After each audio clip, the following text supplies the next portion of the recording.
Bom, pessoal, vamos então para o vídeo 4, né, para a parte 4 dessa série sobre a minha pesquisa de doutorado comentada. Aí, claro que é importante que vocês leiam, né? Não adianta só ouvir o que eu estou comentando aqui para vocês, porque eu estou fazendo, na verdade, só alguns comentários em cima, né, e contando para vocês um pouquinho de cada capítulo, mas o ideal mesmo, principalmente para quem pesquisa e tem interesse tanto em políticas culturais quanto em políticas públicas, é que leia, né, a tese. É, são 420 e poucas páginas, mas eu recomendo até por conta, não é porque é a minha tese, né, mas foi um dos comentários, inclusive, da banca, né, da riqueza de informações que eu consegui juntar aí nesses 4 anos sobre as políticas culturais no Brasil. Bom, então, no último vídeo a gente terminou no capítulo 4 e então nesse vídeo eu pretendo falar sobre o capítulo 5 e o capítulo 6. Tanto o capítulo 5 quanto o capítulo 6 eles são basicamente capítulos de análise de corpos, né? Assim como o capítulo 4 também era. Mas no capítulo 5 e no capítulo 6 eu me aprofundo ainda mais, né, na análise do corpus. O capítulo 5 ele se chama Responsabilidade Ética e o cronotopo, atos no tempo e espaço do sistema. Essa parte 3, né, o capítulo 5 e o 6, eles fazem parte da parte 3 da tese, que se chama Arquitetônica do Gênero Discursivo Plano de Cultura. Então, o capítulo 5 e o 6, eles basicamente vão trabalhar com planos de cultura, né? E mais especificamente os planos, o plano nacional, o plano estadual de São Paulo e o municipal. Eu trabalhei com o plano estadual de São Paulo com aquela minuta que foi feita pela Comissão de Agentes da Cultura, né, tirada aí de agentes culturais de todo o estado de São Paulo, tá? Esse plano estadual de cultura, infelizmente, ele não caminhou, ele não foi aprovado, ele não virou nada, não virou nem decreto, não virou nada, graças aí a esse desgoverno tucano, né, no estado de São Paulo, mas, de certa forma, por ser uma proposta escrita pelos agentes culturais do estado de São Paulo, eu achei interessante utilizar, né, até para aferir algumas diferenças, né, entre 3 tipos de planos.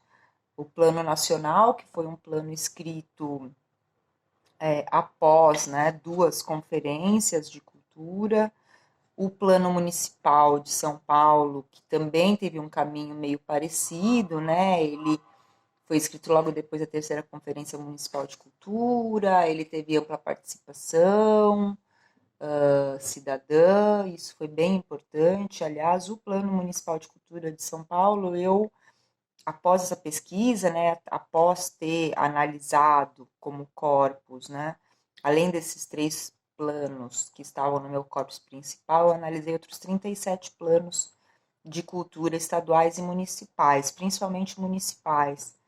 E deu para dizer, não por ser da minha cidade, mas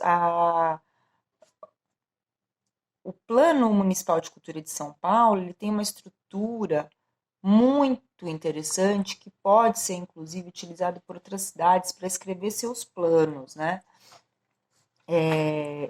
De você poder elencar ali nas metas todos os pontos interessantes para uma política estruturante de fato, tá? Então já fica a dica aí para você que é de outra cidade, está aí escrevendo seu plano municipal de cultura, dê uma olhada no plano municipal de cultura de São Paulo, principalmente na estrutura dele, né? Que é uma estrutura que foi pensada, né? Eu conheço as pessoas que fizeram, né, essa última versão aí do plano, e justamente quando elas pensaram nisso, né, eu até por ser amiga delas, né, eu falo delas porque são mulheres, né, que fizeram isso, o que foi pensado foi justamente em como, né, fazer um plano que pensasse a cidade em todas as suas possibilidades, né? E essa estrutura, ela justamente é uma estrutura que permite essa estrutura aqui, né? Deixa eu dar para vocês verem aí, ó, tá? Essa estrutura aqui, que é uma estrutura, né, dividida em 6 eixos, e... Nossa, quase destruí o livro aqui. E justamente é uma estrutura que pode ser usada em qualquer cidade, né? E aí, dentro das ações, é que vão aí os detalhes específicos de cada cidade, né? Bom, então o capítulo 5, né, a responsabilidade ética e o cronotopo, atos no tempo e espaço do sistema. O cronotopo é um conceito do Bakhtin que justamente fala de tempo e espaço. Cronos, né, topos, né? Cronos, tempo, topos, espaço, lugar, né, território.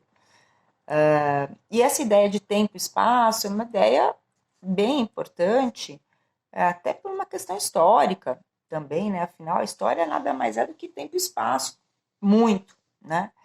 Mas dentro dos planos de cultura, o que eu tentei mostrar, e aí eu fiz 3 tópicos para falar disso, né? Dentro de um plano de cultura, pensando que o plano de cultura, ele é um enunciado que ele está sendo escrito no tempo um, certo? E nesse tempo um, ele vai projetar, né, ações concretas no mundo, no caso das políticas culturais, para um período de 10 anos. E a partir do momento que você projeta algo para 10 anos, né, você tem que levar em conta uma série de coisas, né? A própria conjuntura, você tem que pensar que quem são, por exemplo, no caso do Plano Municipal de Cultura de São Paulo, que eu faço um tópico aqui específico para falar dele,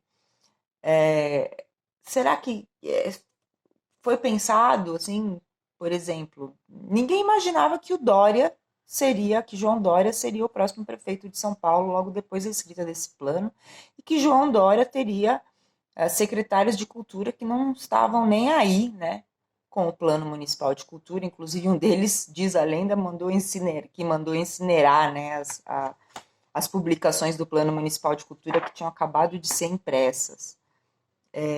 E aí fica a questão, né, quando a gente, quando um determinado governo, ou no caso aqui, né, dos planos de cultura, que são políticas culturais pensadas pelo poder público, mas principalmente pelos agentes, né, desse setor, projetam algo para 10 anos, como fazer para que de fato isso continue valendo quando vier a gestão seguinte, né?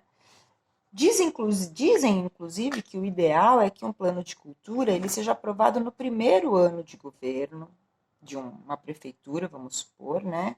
Com apoio da prefeitura, para que justamente durante os próximos 3 anos dessa prefeitura seja possível que alguma coisa aconteça, né? E foi exatamente ao contrário, né? A gente teve aí o Plano Municipal de Cultura da cidade de São Paulo aprovado no último ano da gestão Haddad, com pouco apoio da gestão Haddad, tanto que quando isso foi enviado para a Casa Civil, né, do governo Haddad, para que se tornasse um projeto de lei do Executivo, isso acabou virando um decreto aos 45 minutos do segundo tempo, né, e tanto que é um decreto que sai no dia 29 de novembro, né, de 2016. O Haddad já tinha perdido a eleição, e isso foi realmente bem grave, né, isso eu fiquei muito chateada com isso, né? Isso foi uma das coisas que me fez, inclusive, ficar bem chateada com o próprio PT, porque afinal esse era um projeto do PT, né? Eu nunca fui petista, mas bem ou mal, né, como eleitora do Haddad, eu fiquei bem decepcionada. Mas isso é o meu lado, né, eleitora, pessoa. Mas voltando aqui à pesquisa, isso foi bem prejudicial, né, para o Plano Municipal de Cultura de São Paulo, justamente por conta dessa questão cronotópica dele, né? Ele perdeu o timing, né? Se a gente pode dizer. E justamente nesse capítulo 5 eu faço um pouco essa análise, né? que é uma análise que trabalha em cima dessa questão conjuntural política, né? Mas também trabalha um pouco a dificuldade que um plano de cultura, e qualquer plano de cultura em qualquer cidade vai ter, por conta dessas trocas, né, de governo e por conta de que o mundo ele muda de uma forma contingente, como diria, né, o Aristóteles, que é o quê, né? A única certeza que a gente tem do amanhã é que o sol vai nascer, né? E olha que ultimamente até isso a gente está começando a ficar com medo que não aconteça, né? O mundo está tão louco. É, mas é isso, né? Quando se projeta algo para 10 anos, é muito difícil, né? E também, por um lado, você destina políticas públicas a uma gestão que nem sempre vai comungar das mesmos preceitos políticos ideológicos, das mesmas ideias, das mesmas vontades, né? Claro que o ideal é que as vontades dos agentes culturais fossem soberanas, mas se a gente for pegar, né, eu acho que essa coisa dos 10 anos, né, talvez os planos de cultura, eles ou deveriam, né, ter menos tempo, ou de fato deveriam levar mais a sério essa coisa da revisão a cada 5 anos. Porque, de fato, até as vontades e a própria cultura, por ela ser dinâmica, né, ela muda. E uma outra questão, né? Você imagina um plano municipal de cultura em cidades muito pequenininhas, né? Onde você tem um setor cultural pequeno, e é mais complicado ainda, né? Você ter toda uma estrutura burocrática do CPF, Conselho, Plano e Fundo, atuando aí num pequeno município. E acho que é importante pontuar, o Brasil, ele é um país de pequenos municípios, né? Mais de 50% das cidades do Brasil, mais de 50% das cidades do Brasil, tá? Tem menos de 50 mil habitantes. Aliás, mais de 50% das cidades do Brasil tem menos de 10 mil habitantes. Esse dado é surreal. E menos de 80% das cidades do Brasil tem menos de 50 mil habitantes. Aliás, menos de 90% das cidades do Brasil. É um dado surreal. Se a gente for pensar que 50, 90% das cidades do Brasil, 90% das cidades do Brasil tem menos de 50 mil habitantes. Então, assim, o Brasil, ele é um país de muitas mini cidades e algumas mega cidades, né? Então, a gente tem uma população muito grande nas capitais e uma população menor, mais espalhada em microcidades, né? Onde as realidades são extremamente diferentes. E eu acho que isso tem que ser melhor pensado nas políticas públicas, não só de cultura, né? De educação, de saúde também. Eu acho que aí essa história do coronavírus vai mostrar pra gente essa realidade ainda de forma mais cruel, tá? Justamente porque essas pequenas cidades, eu vejo, por exemplo, mesmo no estado de São Paulo, né? Eu que conheço bem o estado de São Paulo, aí já tive a oportunidade de conhecer mais de 70 cidades do estado. Bem que eu digo, né? Pelo menos eu conheço mais de 10%, né, do estado de São Paulo aí, mas eu conheço algumas cidades bem pequenininhas também. E o que eu sempre pensei em relação a isso é justamente essa questão de muitas coisas nessas pequenas cidades, elas nunca chegarão, né? Não é à toa, né, que a gente, por exemplo, eu lembro quando eu levava minha avó no Hospital do Câncer, ali no ICESP, ali na Instituto do Câncer, ali na Doutora Arnaldo, a gente via de 5 em 5 minutos uma Kombi de uma prefeitura de uma cidade X, que eu nunca nem ouvi falar do interior de São Paulo, né? Justamente por quê? Porque muitas cidades não tem nem hospital, né? E às vezes o hospital mais próximo fica a, sei lá, 80, 90, 100 quilômetros, né? E isso tem tudo a ver com a questão das políticas culturais, né? Como é que a gente. Você acha que uma cidade que não tem hospital vai ter um teatro, né? Vai ter uma biblioteca? Talvez até tenha uma biblioteca comunitária, né? Tem alguma biblioteca em alguma escola, né? E aí é que está uma grande diferença, né? Essas cidades pequenininhas geralmente sempre têm escolas. É muito raro uma cidade que não tenha, né?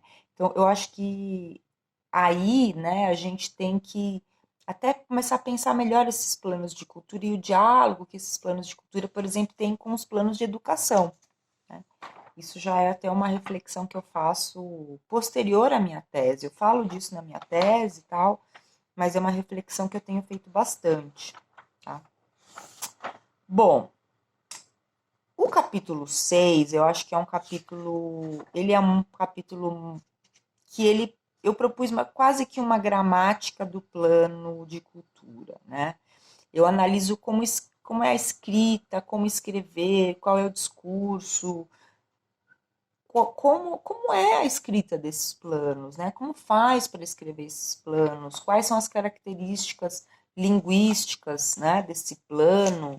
E aí, ao meu lado linguista bastante, né? Então eu trabalho toda a parte sintática, pragmática, morfológica, e etc., né? Desses planos.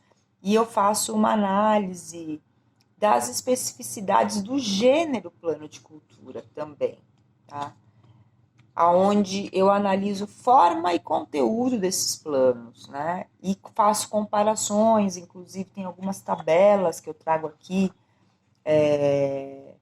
que foi até bem, eu apresentei o tópico que fala sobre o conteúdo dos planos de cultura lá no Enecult, na UFBA, e eu tive aí o privilégio de ter o professor Albino Rubim, o professor Alexandre Barbalho assistindo também, e o professor Albino Rubim, que já foi secretário de Cultura aí da Bahia, e foi, assim, uma pessoa extremamente importante na escrita do Plano Estadual de Cultura da Bahia.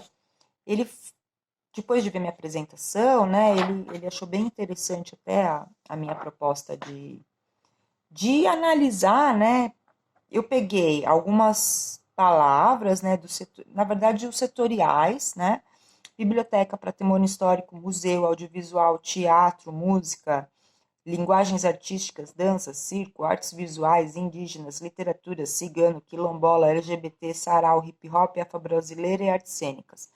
Eu procurei essas palavras, a incidência dessas palavras nos três planos principais que eu analisei, no plano nacional, no plano estadual de São Paulo e no plano municipal de São Paulo, para ver quanto, né, que foi citado de cada um, tá? E para entender como, né, e quais eram as diferenças em relação a isso, né? E algumas coisas ficaram bem gritantes, né? Por exemplo, patrimônio histórico dos setoriais foi o que teve maior número de citações, né? Nos três, tanto no nacional, quanto no estadual, quanto no municipal. E isso de longe, assim, né? O patrimônio, na média, ele foi o que mais teve citações. Porém, algumas coisas eu acho que são importantes falar. Por exemplo, biblioteca teve muita citação no nacional e no municipal de São Paulo. Teve 40 citações no nacional e 56 no municipal, né? São Paulo, a cidade de São Paulo tem muitas bibliotecas, não só públicas, mas as comunitárias, privadas, enfim.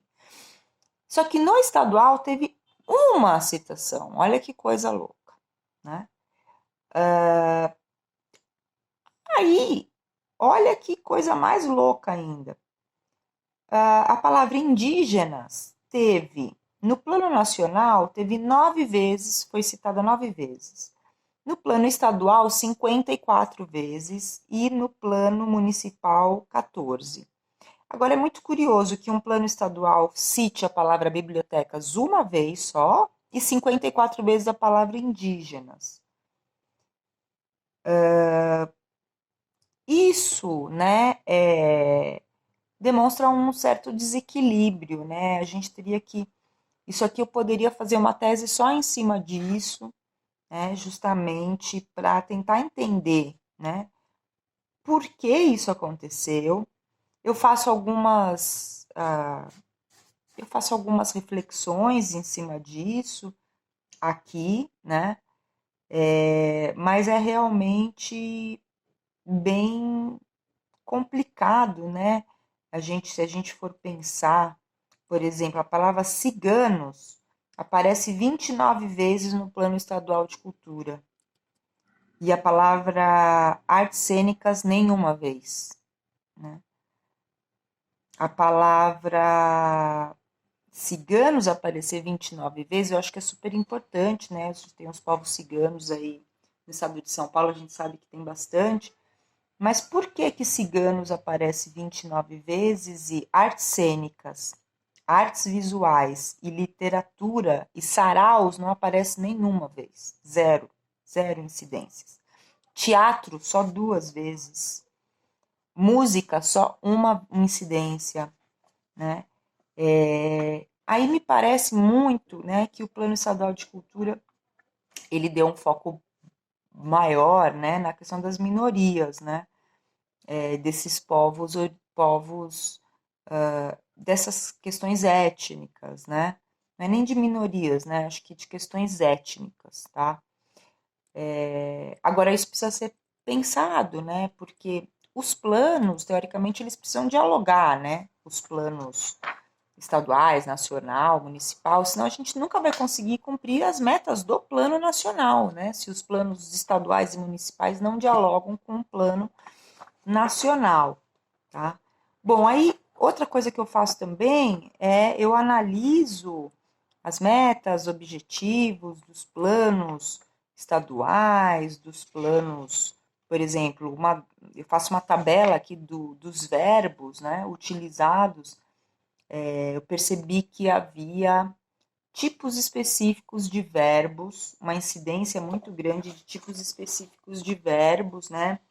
Por exemplo, ampliar, apoiar, aprimorar, articular, assegurar, atender, aumentar, consolidar, construir, contemplar, contribuir, criar, desenvolver, difundir, disponibilizar, diversificar, divulgar, elaborar, estabelecer, estimular, fomentar, formar, fortalecer, garantir, identificar, implantar, implementar, incentivar, instituir, integrar, mapear, oferecer, promover, qualificar, realizar, reconhecer, regulamentar e valorizar.